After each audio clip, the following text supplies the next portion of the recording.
Hi, and welcome to Heart-Centered Success. I'm your host, Diane Haworth, and today we're going to start part one of a two-part series on how to be love. I am really excited to welcome my guests tonight. They're going to help me explore an experience I had, and we're just going to talk about what it means to get messages, what to do with them, how normal it is, because it doesn't seem normal, but it is, and how to talk about it in public. It's exactly what we're going to do today. Let me welcome my first guest, Liz Schiavone. Liz is the Providence Director of the National Council of Catholic Women and a returning guest. Liz, I'm so glad to have you. Thank you. I'm glad to be here. One of the reasons Liz is here is because I said, hey, I had this weird thing happen. Want to talk about it? And she said, sure. So that's why she's here. I also want to welcome a first-time guest, Dr. Suzanne Nixon.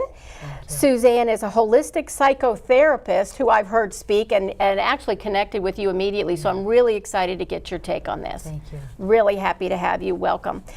And we have Melody Kraft here. Melody is a soul navigator, and I've known Melody, what did we figure, 10 years? About 10 years. She and I both share a love of Course in Miracles, and that's something, a perspective I want to get on this particular experience. Great. So I want to share with you an experience I had about 5 months ago. I went to a Hay House event in Toronto. It was with my mentor, Robert Holden. It was an event called Coach Camp. Now, many of you are probably familiar with Hay House. It's a huge spiritual publishing center. I believe it's the largest spiritual publishing house on the planet, I think. Wonderful authors. It was a great two-day event. I went, and I have to say, I resisted going at first. I'd been to this event, and I kind of thought maybe I'd go, maybe I wouldn't go. I got free ticket to the event. I ended up getting a free hotel room. There was just a series of events that really drew me to Toronto that particular weekend and for that event. And looking back on it, I can see I was led there very purposefully. I went to the first day of a two-day this event, and one of the things that Robert teaches is about love. And when he talks about love, he uses that interchangeably with God and universe and source. He's talking about the creative, expansive energy of all there is. That's what we were talking about when we were discussing love. For this particular exercise, we were to get a partner, and I was partnered with someone that I didn't know. And the first person was to sit down, to imagine themselves on a foundation of love, totally supported by love, and to silently ask, love, what would you most have me know today? And the partner was simply to be a witness and hold space. So I went first, sat down, and I have to tell you, I've done this exercise before, so I thought, you know, this will be fun, but I really didn't expect much just because I've done this many times. I sat down, I settled myself, I silently asked, love, what would you most have me know today? Immediately I heard, be love. And there was a little question in my mind about how to do that. And in the space of a single heartbeat, I started to see a cascade of images. I don't know how to explain it exactly because they were still but moving at the same time. It reminded me of the old movie reels that you used to see. And at the very first scene, I was observing myself walking up the 3 steps to my daughter's home. And as I crested that top step, I should say, I could look through a glass door at my grandson, who was 15 months old at the time. And as the observer, I watched my heart open. I watched the love flowing back and forth between the two of us. I observed it in a way I never have before because I'm usually living it. It was absolutely incredible. And I heard, greet everyone with an open heart without an agenda.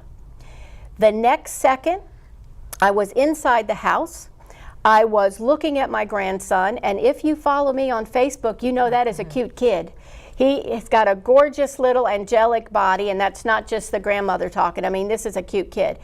But I'm not seeing him. I'm seeing through him. I'm seeing his essence. And I heard, see the divine essence in everyone. The next second, I'm inside the house, And just Emery and I are playing blocks. He's 15 months old. He's not that great at throwing. He's tossing me a block and it hits me in the cheek. And immediately I think he's a baby. He doesn't know what he's doing. But I hear, forgive quickly, completely, unconditionally. He is a baby. He doesn't know what he's doing. The next scene that I am in is some darkened space, and I see this door start to crack open.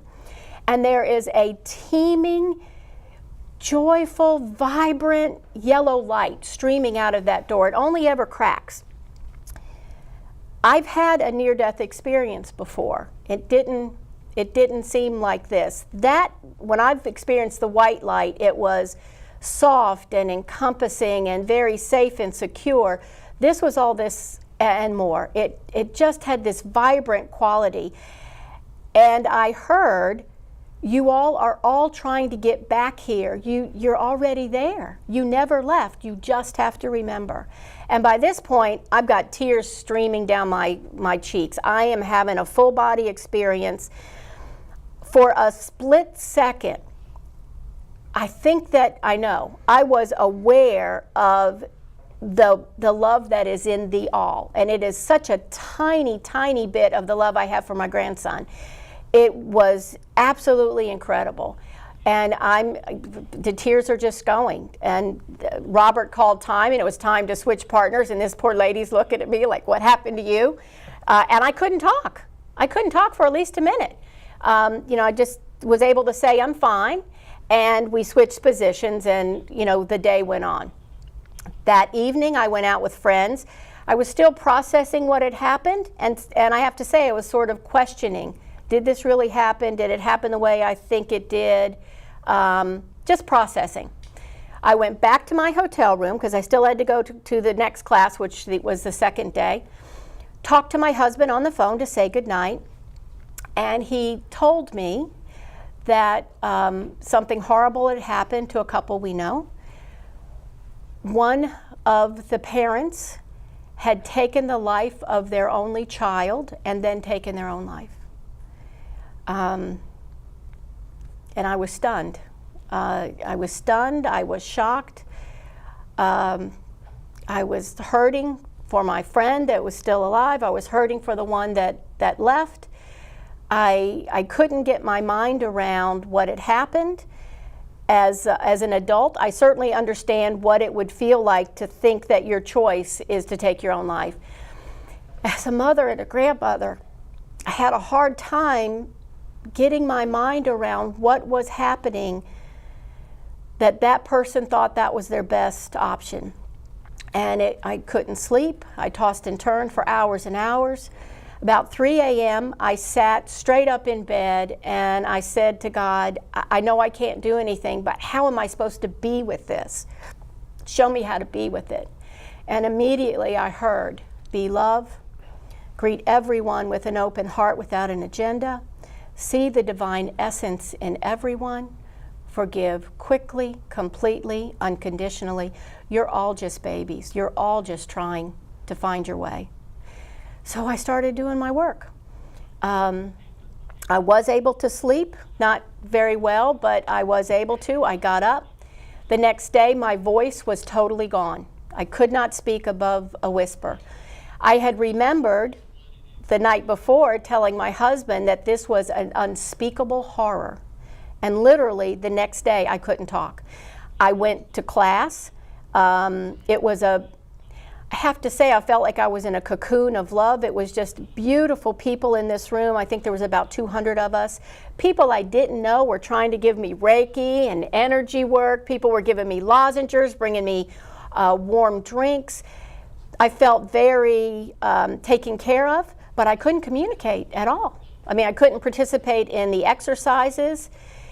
Got through the day. Tried to explain what happened to a friend of mine, but literally, I couldn't speak above a whisper. I couldn't even talk into my phone. That's how bad my voice was. I went home the next day. Immediately, my husband took me to the doctor, who said I had to be on total voice rest for 7 days, or I would risk really damaging my vocal cords. If I had been prepared, if I knew I was going to a silently retreat, for example, then I could have contacted my clients, contacted my family. I didn't have that. It was just immediately stop talking right this second. Yes, I could text. Yes, I could do email. I even got one of those write-on boards that you wipe off that we had in college like a million years ago. I had that for the house. But I was really sick. I had a fever. I was really sick. So the first few days, I'm texting my kids. My husband is certainly right there taking care of me. I'm just still trying to process what happened. I can't talk. And I noticed some interesting things happen. My husband must tell me 10 times a day he loves me. He stopped. He would always say, "Are you okay? What do you need? What can I get you?" But he stopped saying he loved me. And I wrote on the board, why'd you stop saying that you love me? And he said, "Well, I'm telling you that every day." And I said, "No, you stopped. You stopped." And he said, "Well, you can't say it back." And that was just a real pivotal moment. After that, and in the next few days, I actually realized what a gift this silence was. I couldn't tell 20 of my girlfriends what had happened. I had to process this inside. I couldn't talk about the experience. I literally couldn't talk about the experience. What I started to feel was isolated, misunderstood. I felt separate. And I realized on about day 3 or 4, I started to see images of the mentally ill, immigrants, seniors, abused children. This person that I had known that took their life. I had an entirely different perspective on what it felt like to be separate from that light I saw on the door. What it feels like to be unheard, to not be seen. It was a profound experience for me. It really was. And it's taken me months actually to talk about it. I've talked about it with a few people. I've not talked about it publicly like this yet. But I have been in meditation, and one of the things that I was told is this is a message for everybody. It came through me. It's not for me. To me, it's for everybody. And that's one of the things I want to talk about with our panel today. I think lots and lots of people get messages. As a matter of fact, I think I might do a future show just on messages that people get, because I believe we're all one. A message for one is a message for all. So it's not about that as much as what I was told. That's what I want to talk about. So thank you for listening. Thank you for listening. I guess my first question is, or my first thing I'd like to discuss is that concept of that I was told to be love. That's certainly right up in keeping with A Course in Miracles, isn't it? Well, how can you be anything else? Because the essence of what you are is love. So it's for us to identify with that. It's for us to remember Yeah. that's not just who we are, but what we are. Yeah. And nothing else is real. Everything else is imaginary. Yeah, yeah. I got to tell you, it felt pretty real and pretty weird when it was happening. And I have to say that I denied it. And then I thought, well, no, this is too big. And then I thought, no, this is too small. This is no big deal. But, these things happen for people. I know you said you'd had something like this. I'm just struck by the story. I just want to say thank you so much for sharing it. That is a very powerful story with so many different compartments to it. But insofar as being love, I think what I want to say is, yeah, we are love. That's our essence. But we go into forgetfulness.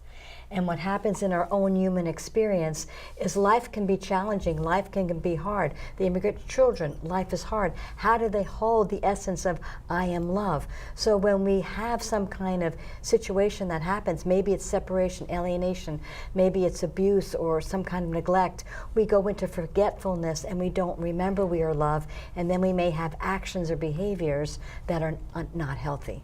And then it's going back to and remembering the resonance, the vibration of love again. I think that's part of it, don't you, Liz? Well, I was going to say, I think when I think of love, I think of mercy. Love is mercy, and of course, I'm Catholic. I actually converted to the faith. So it wasn't like I was a cradle Catholic. And I think one thing when you were telling the part of the story with the person taking somebody else's life, we as Catholics, we would call that, and I don't want to get too technical, but it's kind of like the sin of despair, where maybe he or she, whoever it was, felt there was no option. But you always have to feel there is an option, and you always have to love, and you got to love yourself. You're supposed to love your neighbor as yourself. Right. You know, I mean, think of that. So if you're supposed to love your neighbor as yourself, that means you have to love yourself. And sometimes we don't do that, and that's sometimes when our behavior towards others isn't the way it should be, because sometimes we forget to love ourselves. Well, and obviously this person was an extreme Yes. circumstance. Yes, The absolutely. separation is what, you know, from a Course in Miracles standpoint, that's what was so, it just struck me. I know my husband had said, aren't you mad? Aren't you mad at this person? And I couldn't be mad at them. When I felt into them, all I felt was this abyss of hopelessness. Right. It was just, and when I felt into the child, it was confusion. When I felt into the parent that's still here, there was just, I don't even know the word. It was like a black hole of despair. I don't know. But what kept coming to me was this division, this forgetting that we're not the one. And I think that you're right. When you're in those dire situations, how do you remember that you are loved when you're hungry? We've just, the East Coast has just been through a huge hurricane. There are millions of people that have been displaced and had issues. I think that as long as some of us remember that we're loved and we can hold it for other people, Right. that if we are one, which I believe we are, then the more of us that can be seated in that, I think that we can hold the space as best we can for others. What do you think about that? Well, that certainly helps, but you know, our spiritual awakening is really dependent upon us recognizing the thoughts that we linger on, and to extinguish those old thought patterns that tell us that we're limited, that we're not loved. And so really we're in a constant, in this material world, in this dualistic world, we have a split mind. So there's one part fear and one part love. And so our task is to recognize all these fear thoughts as not being real, and then shift our focus to what is real, which is love. And so we're all in this journey, and we're in different places in this journey, but and even when we have these tragedies in our life, they tend to trigger us to start looking at ourselves differently. So what we would describe as tragedies can actually be an opening for people. And I have seen that many times. It's the human part of me, I have to say, as the human part of me, thinking as a grandmother grieving a child, watching your child grieve, it was still difficult. And that's what's taken me months to get my head around, I have to say. Things have already happened that have been miraculous. Does that mean this family would have chosen it to happen to them? Consciously, I'm sure not. Who would? But one thing has happened exactly the way that you just described it. It's had me re-examine what's real, what's not real, what is my part in this, right? That's been interesting. And what for I me. loved about the story is that you were giving these messages about being love and opening up your heart and the forgiving people, and it was like a blessing that the universe was giving you that message before you heard this tragedy. Oh, yeah. 24 hours later, or not even 12 hours later. Yeah. So how wonderful it was that you had that, and what if you didn't? What would have happened if you hadn't had those messages? And then you would have talked to your husband. It was all perfect, wasn't it? I mean, was the fact perfect. that I was It was there, perfect. the fact that I was in this cocoon of love, right? The fact that I wasn't home where there would be the turmoil for the community, right? Yeah, exactly. It was all perfect. I can recognize that, but I have to be honest, there was still I had to process through the grief, process through the course. shock, Of course. process through the why. And yeah, it took a lot of processing. I liked what you said about through tragedy that we learn, because my husband lost his mother when he was 10, and his sister. They were both killed in a car accident coming back from Ocean City.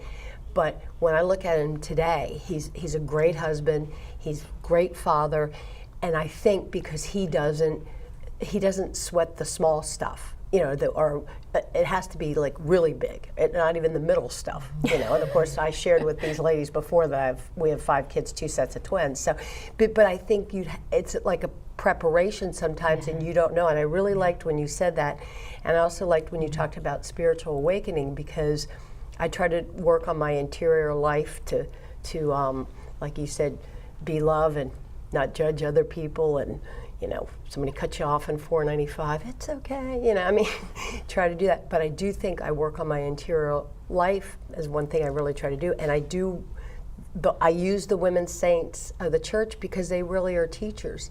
And so it's whatever, like you guys are saying, whatever gets you there. But I do feel that a lot of times you don't know where you are in the journey. So steps in the journey are the journey, but you don't know where.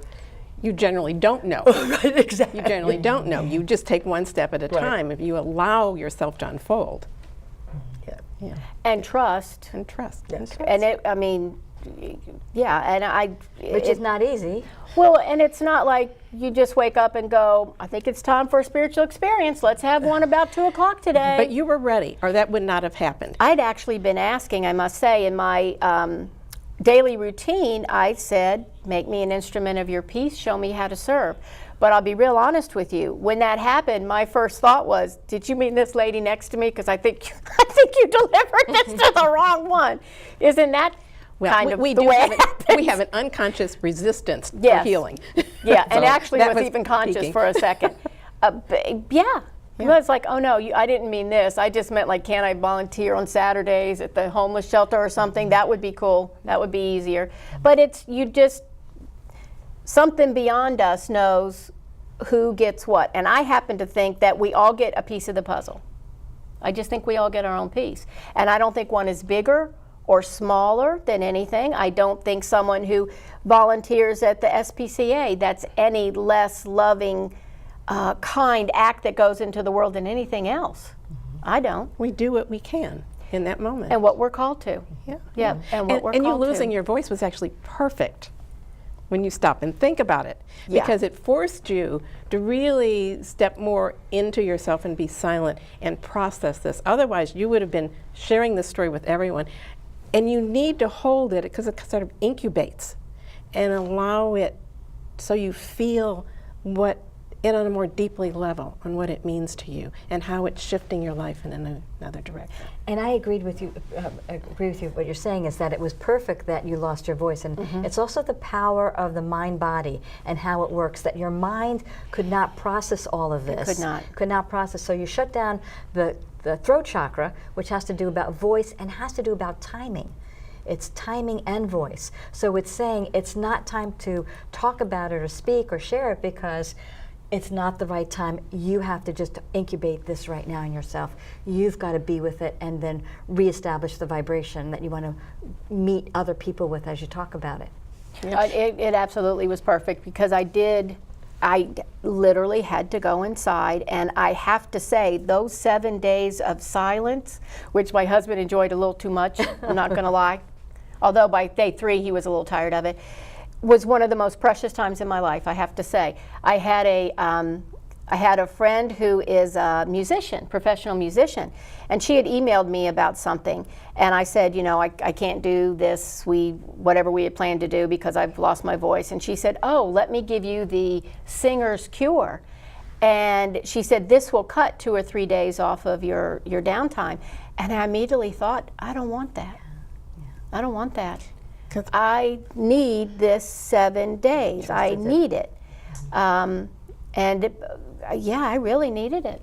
I mean, frequently, when you do have these experiences, you have these moments of awakening, they're very powerful, and you really need to keep them close to your heart and not share them. Not until you've really processed it and feel like, okay, do I need to share this or not? And that's what happened. It's been months. And it was recently when I called you all that I heard, okay, it's time. It's time. And one of the things that had happened since then is I've been asking, what do you want me to do with this? How do I do this? And at one point I thought, something's missing. There's like a piece of this that it just hasn't clicked for me yet. And then literally in one day I woke up and I was like, oh, that's what it is. And it's that I have to apply all these to myself first. Right? I can say, tell you be loved, you be loved, you be loved, y'all be loved. I'm fine. That's not the way it works. Right? I have to be seated in that myself as best I can, moment to moment, day by day. That's what it seemed to work. Now, I wanted to ask you about that. I call these the principles. The second one, greet everyone with an open heart without an agenda. Yeah, honey, that's right. Yeah. Right. And if it hadn't been for my grandson, I could have thought I understood what that was. Yeah. But seeing it and seeing the purity of that love, because he's just a baby, his love is just very pure. Just to see it was completely different for me. Completely different And for I me. think there's very few people that we see that are role models that we can look at. You know, I think Mother Teresa was one I do of them. too. I think You so know, too. just, you know, she used to say they'd walk down the streets in New York and she'd notice people that she could have 5 people with her and nobody else would notice, and she'd see somebody way over in the corner or way over there saying, hey. So I do think sometimes you have to stop and think what you said. You got to look for some people that are role models. But again, I go back to the thought that when you're in that vibration of pure love, and you be that pure love, that when you see somebody that perhaps is out of harmony or not the right frequency or has something about their humanness that is really hard or crass, then you see beyond that. You see the essence of who they really are when you look at them. You see the essence of the vibration that is their original soul, that is their original love, and you can get through the difficulty of what their humanness is being in that moment. What do you think about the without the agenda thing? That's what threw me. Well, you know, That's what threw me, to be honest. whenever we have expectations of someone else, we're always setting ourselves up for disappointment. And what we're doing really is we're putting that person, we're confining them. And then when they don't do what we expect, then we go into judgment. So and now we're living in the egoic consciousness, which is all about fear and limitation. And it's not where we want to be. We want to shift our attention to love. So with love, we're either extending it or it's a call for love. And when it's a call for love, it generally comes out in unpleasant ways. I was struck by how much work I needed to do in this area, I have to say. What I was told to do is take, and this was in the summer, was to take a week at a time, and for an entire week I would concentrate on one of these principles. So on my Greet Everyone with an Open Heart Without an Agenda week, no matter where I was, if I was at the store or talking to my sister, whatever it was, I was really focused on being purely present for them and not, but you didn't tell me about this and I need you to do that. Or even in a store, I will say, I expect certain behavior from people who are waiting on me, or if I'm at a restaurant, but to be more in that moment without expectations, not only for them but for me, that was the hard part, right? Because I got to be spiritual. That was my expectation. That was my agenda, and I had to let go of all of that. And that's still an evolving process for me, I have to say. So when people ask me sometimes, I just don't know what to do about this situation, I'll say, well, just ask yourself, what's the most loving thing to do? Oh, that's beautiful. Yeah. Isn't that simple? Yep. And then you get your answer. So now you're not having your analytical mind jumping in and giving you all these different variations, if I do that, if I do that. It's just so simple if we allow it to be. You know, the other thing that just, when you said that, I just want to go back to when you had the 7 days of silence. Yes. Another way of maybe, and I guess it's a question, were you holding sacred space for the man or the parent that died and for the child? For everyone. For But everyone. in particular, just also to honor them whatever the Everyone. circumstances were, whatever, whatever happened, instead of going into a bias or a judgment, Yep, no. you went into a sacred space of just holding space for them. It was and love for acceptance everyone. and love. Yep, that was never in question for me at all, because it wasn't, I didn't judge the action. I have to say, I felt very pained as a parent that this person thought this was their solution. Yeah. So I was certainly sad, but there wasn't judgment. It wasn't judgment like Right. it would have been several years ago. You held space. Quite frankly. Yeah, but that without the agenda thing took a little bit. Took a little bit of work. And I think, now I'm coming from a little bit different, because you guys Which know is why you're here. That's right. I think of it as, and you talked about God, I think it's kind of like being in complete union with God when you don't judge other people, when you are at peace. And it isn't, I think what you're saying, it's not easy. And and one of the things I think is you have to have at some time is you have to have silence. You have to have silence, your prayer life, whatever, that you have to just, and I always say to my kids, you have 2 ears and 1 mouth, and there's a reason for that. Instead of always telling, sometimes you need to be listening. And I think of it as union, with God. And I know that, I know I have a lot of work to do too, because I've shared with you before, I followed Teresa of Avila and the women doctors, and I look at myself and I feel sometimes, I'm really trying to fit in the world this way and do this, but then I'm really trying to have this relationship with God, and at the same time I'm just still have 2 masters. And sometimes it's Still human. Well, it is so human, and it's kind of, I also feel this area is a very kind of competitive area, and I don't mean it always negative, but it's like a lot of times we think we want things we really don't. That's part of that growing process. Do you know what I mean? I think that's just part of understanding what your truth is and what's important, what's not important. To me, it was real important to spend a few months sitting with this. And with this particular principle, I spent a lot of time in front of the mirror. Louise Hay was a big proponent of mirror work. So I would say to love is the way that I languaged it. I went from what is the most loving thing, because that's where I used to be, to love, tell me how to do this. Connecting to the essence of love and saying, show me.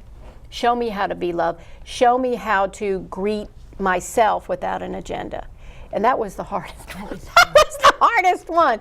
And I've made progress, but there's certain days that it's like, oh, girl, you are not cutting this today. But that's part But of it. Isn't that the human? I mean, we go in and out of our perfection, our imperfection, our perfection and imperfection. So it's our humanness. And I think what's important is that you catch the moment when you go out of the vibration of Yes. love. Yeah. That It's you that catch the moment. separation. Right, and you're in the place of separation. And then when you notice that, then you can come back to unity within the self and unity with God. It was really powerful, that part about the light. That was really powerful, especially the part that said, you're all just babies. You're all just learning. Yep. You're all Yep. just learning.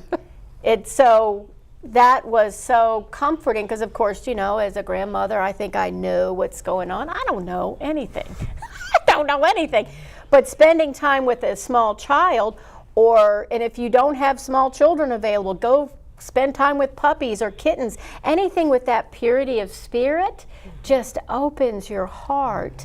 And you can you don't expect a kitten to act a certain way, right? Except adorable, I guess. I just There's think an expectation.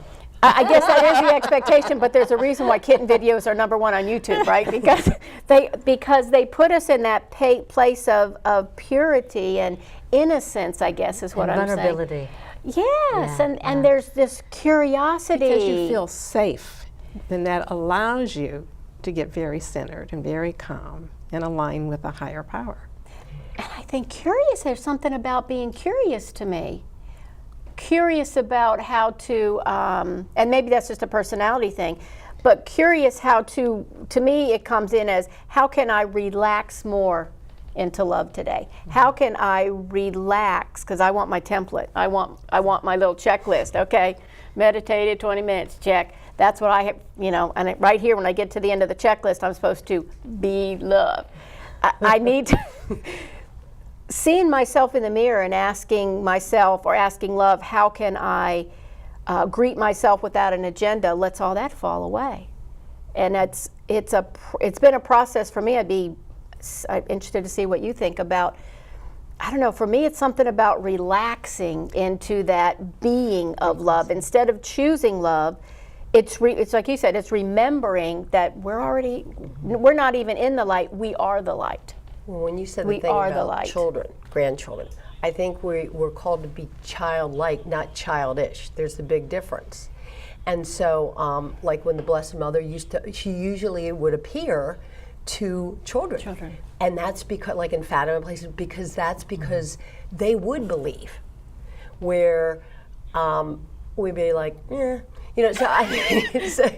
so when you said that about it, because I think a lot of times people forget we're supposed to be childlike. I mean, there's a big difference between childlike and childish. So when you're saying that, we're talking about innocence, vulnerability, purity of spirit, and open heart, right? Yeah, and love, and you don't always have to have all the answers. Where I think a lot of times, like you were saying, remember, I'm half A. I'm not all A because of, but I'm half A. And I think people sometimes with certain personalities, we want to go 1, 2, 3, 4, 5. Yeah, that's how it is. And I don't think you can just do 1, 2, 3, 4, 5. You have to have a mindfulness practice around it. Right. That the mindfulness brings you into the feeling sensation, because we can't just talk about love or be love. We have to feel it and then we be it. So I really think I keep on going back to vibration. Like, how do I do that after I finish my 4th agenda item? It's more about feeling into each experience that you have, and through that then you cultivate the essence of the experience of the frequency of love. Now, I think that's really interesting, because one of the things you do is take people on excursions, right, in nature. That's one of the things that I love the most. I never have felt judged by a tree or a brook or a mountain. I've never felt judged by, like I said, a kitten or a puppy or my grandson. There is this purity, the energy in the woods, for example. To me, it is just so encompassing. It's so pure. There's just some sort of a foundation there that is so accepting. Right. And isn't that what we all want, is to feel loved, heard, accepted? And that has to start, you said, it has to start with loving ourselves, accepting ourselves. And then when we go out into nature, then we begin to resonate in that frequency, because when we're with the jungle or the trees or the pond, and we feel their energy and their acceptance, we can feel the resonance of their energy, and then we can begin to connect to that, and we can be reminded of what we really are. And so we already have that, because otherwise we would not be able to recognize it. Right. Sometimes we can't, but sometimes people can't recognize it. So I think my experience is that in that case, if I'm working with people and I'm out there, people may not recognize it, but after a couple of days, they begin to recognize it. They begin to feel something. They begin to see something. At some point, they recognize, because they remember it. That's the essence of who they are, and so the environment can create this kind of sacred space where they start remembering it. Yeah. Which is why I think this happened to me at a Hay House event with 200 seekers who all were interested in understanding more about the love that we are. Robert's a Course in Miracles student and teacher as well. So there was something really safe, sacred, and just really holy about that environment that created a container for what happened to me. And it can happen at home by yourself. It doesn't have to be that, just the way it was for me. In nature, a lot of, wasn't it Thoreau and good grief, all kinds of people talk about the messages that they get in that kind of environment. Yeah, these experiences can happen anytime. At any time, in the most unexpected places, and it can come on you in an instant. And there's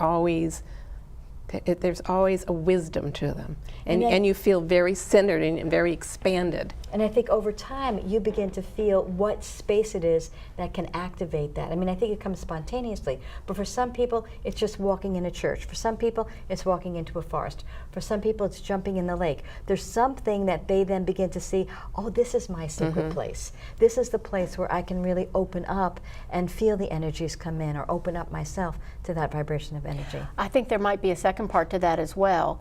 I know something that happened to me several years ago occurred in a hospital, which is not typically my happy space, but there was a surrender on my part that was show me what there, and I guess surrender is a good Catholic word. It was it was in another traumatic situation. You know, just what do we do?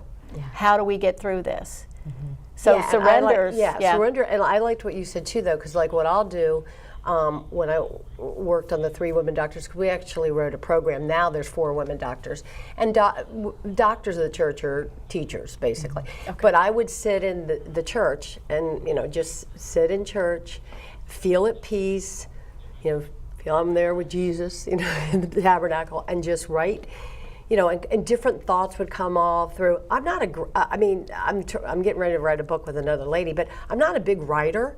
But it was just something we did for exercises for Catholic women, and so it was just like, and people are like, oh, this thing's great. Well, and it's just because I was sitting there being inspired. But you're right, for people like church, and then some people it would, it could be in their home. They're more, but I do feel I get a lot more done and a lot more at peace when I'm... Because there's a resonance of vibration of energy that you connect to. But I love that you used the word surrender, because surrender is letting go, and what happens is that it cuts the knife through any of those judgments or those really negative thoughts that we can have. I mean, that's the key words, a key process. Surrender and let go, and then the mind has to surrender and let go, and not hold on to those thoughts that can keep us from that vibration. And I think that the sacred places, whether it's a classroom, a church, nature, are wonderful. I'm also thinking that love is everywhere. So even on 66 in rush hour traffic, which is what I would typically say is my sacred space, but it can be. It can be. Why wouldn't it be? Because if I'm love and everyone else is love, even if we're all not tapping into it that particular second, it's everywhere. God is in everything. That energy, that creative, intelligent, expansive energy of love is even in traffic. Well, what I like what you say about that, because I work on that, because I would live in Herndon and I traveled to Bethesda, and one of the exercises we had with Saint Therese was she would do 10 sacrifices a day, whatever it would be. Well, I might have to do 15, because I have to do 15 because I did 5 things I shouldn't have done. So I have to go 15 minus 5, puts me back at the 10. That's my goal. Because, it's like, I shouldn't have, like you said, I shouldn't have done that, or shouldn't have. And I'm not saying, because we're all human, like you said, in the human element, we do those things. But I just think, it's true. And driving in traffic can be challenging, but you're right, we should be doing that. And you know what? Everything can be challenging. My daughter, who is a wonderful cook, went to do breakfast this morning and the stove caught on fire. That's challenging. Everybody's fine, by the way. But that's challenging, and that's an expense that she didn't say, hey, maybe the stove will blow up this week and I need to spend some money. It wasn't expected. There are opportunities, and that's certainly a small tragedy compared to what happened to the people that I knew, but still, it's all in your mind anyway, right? What one tragedy is it's all in your mind, the way you choose to think about something. Right. Yeah, I don't like using the word challenging anymore. There are always opportunities. What can we learn from the situation? Because if we learn from it, we're not going to have to repeat it again. Theoretically. Yeah, hopefully if we learn. No, we won't. If we learn. There'd be no need for us for that to be there for us. And it's funny you say that, because when I was talking about those beads, well, I call it, just because it's 10 things, it's easy to do. You can count on your fingers. I do it in my head when I'm driving. Obviously, I'm not using my fingers and counting. But Saint Therese absolutely says that. It's an opportunity. Yeah. It's an opportunity for love. Beautiful word. And that's also the Chinese character of crisis is the same as opportunity. Yeah. It's the same one. Yeah. So you came Yeah, I up with a think that is beautiful good word one. that. Yep. So even challenge versus opportunity is really just in your mindset. Yeah. Just in the Well, mindset. we always get to decide how we want, what thoughts we want to linger on. That's right. That's right. Always. Yeah. And whether they're the loving thoughts or Where they're the in ones fear or that, in love. That's it. and how does it make us feel in our body? I think that's been right. a piece that I've missed actually, because I just cut that part off, and that's been a really, that's been an integral part of some recent growth. And part of it happened in that event. It was a full body experience instead of just in my head, which is the way things usually happen. That was different. Yeah. See, when I get messages, I get it in my body. I get a feeling experience versus getting a word or a phrase like you did. Yeah, that just is to me the beauty of how these things happen, right? You're always going to get what you need so that the message comes through in a way that you can understand it. Exactly. Now, I'm curious, in the time that we have left for this part one of this show, let's talk about some of the ways we can be open to messages. You know, some of us talked about meditation, right? I meditate, journaling, daily journaling is one of the things that I do. Let's talk about meditation first. I know Melody and I both love that, and you do. Is that something that you do as well? What I do is I do more, so I think that what I try to do is just sit there, work on my interior life, and try to figure out what I'm supposed to do that God's asking me to do. So, you know, what he's asking me to do. And so, for instance, being in the Women's Council, it's something I used to think, why would you ever want to be the president of this, or why would you ever want to do that, or why? And going the direction, so being open to what God is trying to tell me instead of closing my ears and telling him what I want to do, listening to his will instead of my will. That's what I try to do. And is that in that silent space that you talked about? And that's when I'm in like church, and I'm, and of course I feel, you know, I do go to mass. Like I said, I'm Catholic. You guys know, I go to mass every week. I do believe in the true presence. I believe in all those things, but I also believe we have to be willing to do what the will of God wants us to do instead of us telling him what we're supposed to do. So being willing. Yes. For you, the will of God, the will of God, yeah. And spending time in silence. Yes. Whether it's meditation or not, Yeah. you're being silent to hear, to listen. To listen, right. So a couple of things I think of. I am a meditation teacher. So when I do the meditation, I think about emptying the mind, not having any thoughts. And every time I get a thought, I let it drift away. And to stay with the breath, and to stay with the body, and to stay with the sensation. And if I can stay in that moment of no thought, that's when the messages then come in, because I'm then more of an empty vessel. So when we can clear out the thoughts and the tensions and stresses in our body, and we're more open, the messages can just begin to flood in. And there's nothing wrong if they don't flood in the way you think they will. And sometimes they don't. It Right. may take you a year or 2 years or 5 years for messages to come in. Or you could see messages in different ways. Or you can see messages in different ways, that they're coming in a different way, but it's then preparing yourself as a vessel to be as empty and therefore as open and receptive as you could be. And you could sit in meditation sitting, or it could be walking in the forest.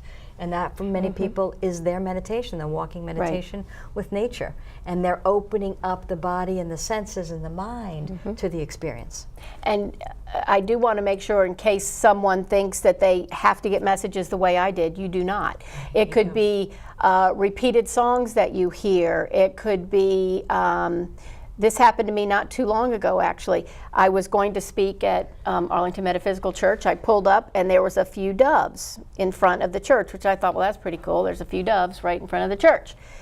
The next day, I saw a couple doves fly in front of me when I was driving, and I thought, oh, that's pretty cool. There's some doves.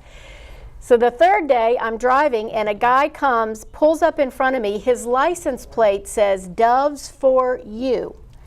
And right then it was like, hey, somebody's trying to get me a message about doves.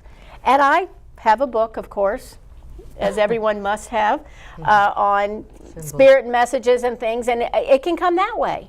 And the message was exactly what I needed to hear. So it can come all kinds of ways. It could be something that someone says that just pops for you.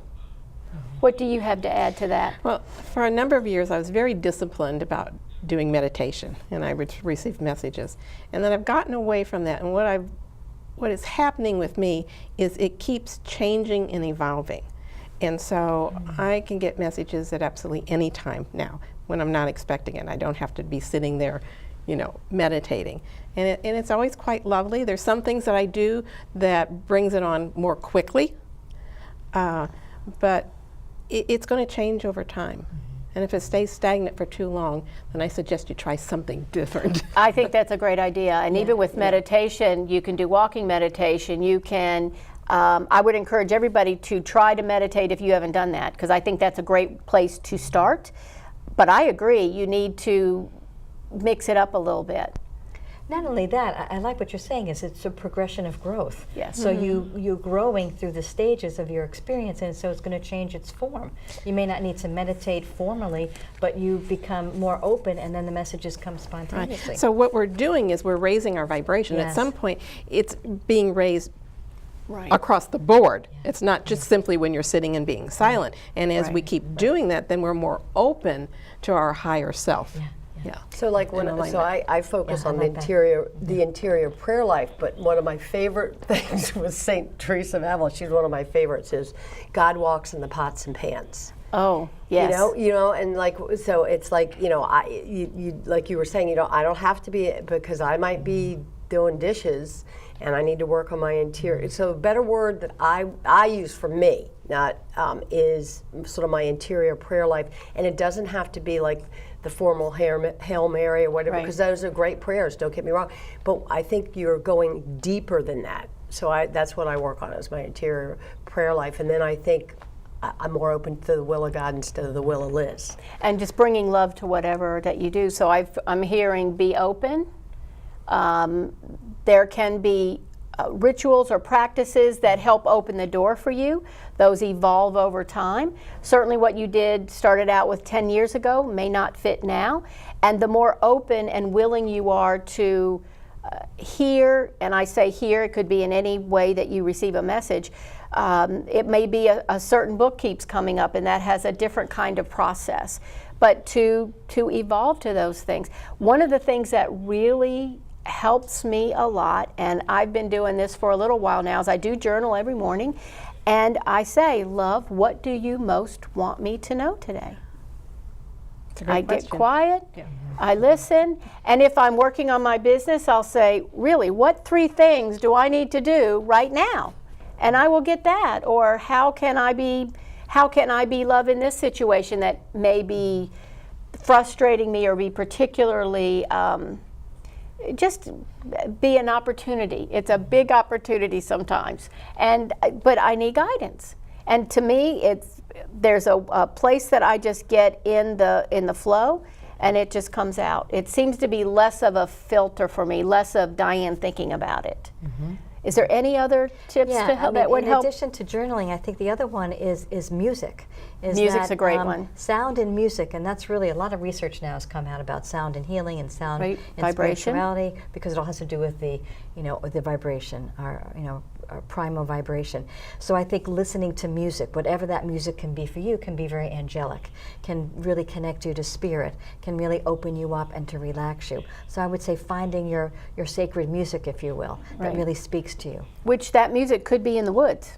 And that could be in the woods. Could be in the woods. Could be those doves. Could be the doves, it could be the spring peepers, it could be the starlings, it could be for me it's water, the water, the brooks. Oh my goodness. Yeah. That really, I'm convinced that changes my brainwave into a theta brainwave. Mm-hmm. That's something that really helps me. And for you, it's prayer and having a routine. Yeah, prayer, contemplative prayer, I guess is what you call it. But also I used to do, which I stopped doing, it worked so well I stopped doing it, was like You're so human. 10 grateful things Yeah, you're grateful gratitude for. list, yeah. Gratitude list, you know that. So I'm going to get back to it. I've been doing it a little bit here and there, but I really think when you do that, what am I grateful for today? What are the 10 things that I'm grateful for? And maybe you do 3. I mean, maybe you don't have to have a certain number. I mean, whatever. But it keeps you focused on all the great things, and and I think that because I do believe in God, all the great things God's given me that I'm overlooking because I'm too busy doing Liz's list. I think one of the things that we're talking around is it's awareness, isn't it? So if it's gratitude that opens the door to the awareness, meditation, nature, whatever it is that is opening that door to awareness. Gratitude's a great one. Before I go to sleep, I will mentally say thank you for whatever it was. When I wake up, I always say thank you for me waking up. Yeah. Because I do that one. Because I'm thankful. Thank you. Yeah, and I mean truly, not just saying it, but really finding things that you're grateful for. To me, that's a wonderful door. And then welcome, doesn't it say in the Course in Miracles, Spirit waits on welcome? There's something about welcome. That's one thing I've been doing lately as well. I welcome greater understanding. I welcome understanding how I can be a vessel of love. Have you ever done that? Is that something that resonates with you all? I would say I said intentions for invitation. Intentions for invitation. But I like what you're talking about with the self-awareness. And so sometimes we have to start out with formal practices, whether it's prayer or meditation or journaling or gratitude journals. And then after we kind of get that, we can go into the flow of just being open, and then we hear that. And I think for myself, that's what I've been more learning to do. I have these set practices, and then there may be moments, not as many as I would like to have, where I'm always in the flow. Yeah. You know, and then that just becomes the essence of who you are. And that's part of that progression, isn't it? Yes, it is part of that progression. And I know one thing that I've had to do Without judgment. without judgment is trust you're where you are Yes. exactly when you're supposed to be there. Right. And Instead don't of, compare yourself why to other wasn't this people. 10 years Right. ago? No, we And don't do that. me compare you to you or you. No. No comparison within that. Right. You're exactly where you need to be. Greet everyone with an open heart without an agenda. And be When you love. do that to yourself, then that's the only thing you can do to other people. That's exactly right. That's exactly right. And that was the message that I got was you start with you, boo. Yeah. Do you, boo. Do you first. Do you, boo, and then we'll do it. Then we'll go from here. Well, because I do go to confession, when we have a big conference, I never go in the morning because I'd be back. Yes, Father, you recognize my voice because I was here 5 hours ago, and I've done the exact same thing that I told you I didn't want to do. I'm doing it again. So I mean, but you know, but you like It's a process for us all. right, and you gotta, you know. It's a process for us all. Well, I am so appreciative of you all being here. I not only appreciate this conversation, I'm looking forward to part 2 of our discussion, where we're going to be talking about those other 2 principles I was given, and that is see the divine essence in everyone and forgiveness. That's not too big a topic, is it? Not at all. There's some opportunities for us there.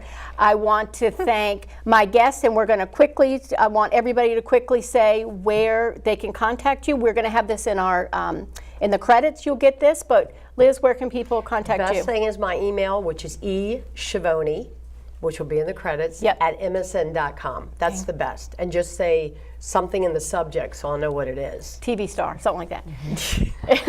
And Dr. Suzanne Nixon is my email address, so it's dr.SuzanneNixon@gmail.com. And then I have 2 web pages that you'll see on the credits as well. Great. And Melody. Okay, so I'm like all over the internet. So if you just type my name in, Melody Craft, you will find me. And you'll get the correct spelling in the credits as well. right. I want to thank you so much for being with us for this very special edition of Heart-Centered Success. I want to thank our producer, Tremaine. I want to thank this wonderful crew we've had here today. I feel there's just been really something special that we've talked about. I want to also thank you and thank the crew, Tremaine, for creating a space where I feel I could share this. Thank you so much for listening. I hope to see you at part 2 of this. And until next time, I'm Diane Haworth, and I'll see you for Heart-Centered Success. Thanks.